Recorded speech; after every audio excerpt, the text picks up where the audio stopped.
দোরগোড়ায় ঈদ, তাই জমজমাট বাজার, অনেকেই পছন্দের পোশাক এরই মধ্যে কেনা শেষ করেছেন।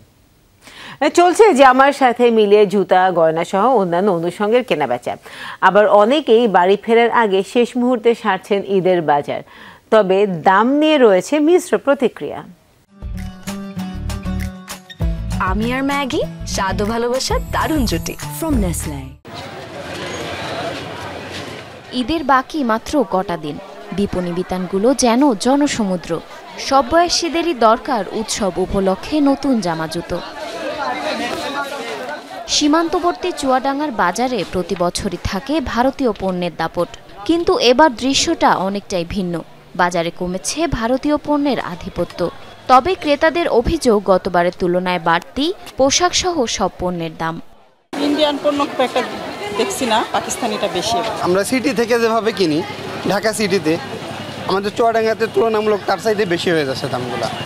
বিক্রেতারা বলছেন ভারতীয় পোশাক প্রসাধনের চাহিদা ততটা নেই, বরং দেশীয় পণ্যে সাজানো হয়েছে পসরা। সবই আপনার এখন বাংলাদেশি মেড, পাকিস্তানি ড্রেসে করছে, এগুলো ফার্সি আছে, নাইরা আছে, গারারা আছে, সারারা আছে। গতবারের তুলনায় এইবার আমাদের ইন্ডিয়ান কাপড়ের চাহিদা কম।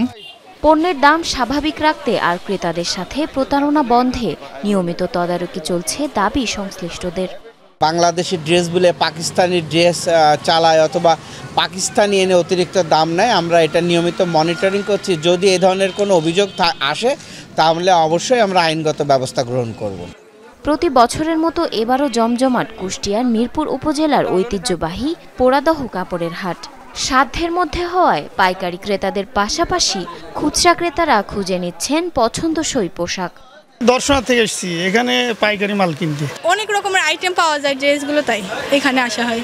পণ্যভেদে কারোর ব্যবসা কম, কারোর বেশি, তবে বাকি দিনগুলোয় আরও বেশি বেচা কেনার সম্ভাবনা আছে জানিয়েছেন ব্যবসায়ীরা। আমাদের বেচা কেনা গতবারের চাইতে মোটামুটি ভালো। কিছু খুচরা বিক্রি হচ্ছে, পাইকারি ঈদের পর থেকে আমাদের আবার শুরু হবে। নিরাপত্তা ব্যবস্থার বিষয়ে গুরুত্ব দিয়ে নৈশকালীন ব্যাংকিং সুবিধা চালু করার তাগিদ দিয়েছেন বড় বড় ব্যবসায়ী প্রতিষ্ঠান। জারিন অর্নি, যমুনা নিউজ।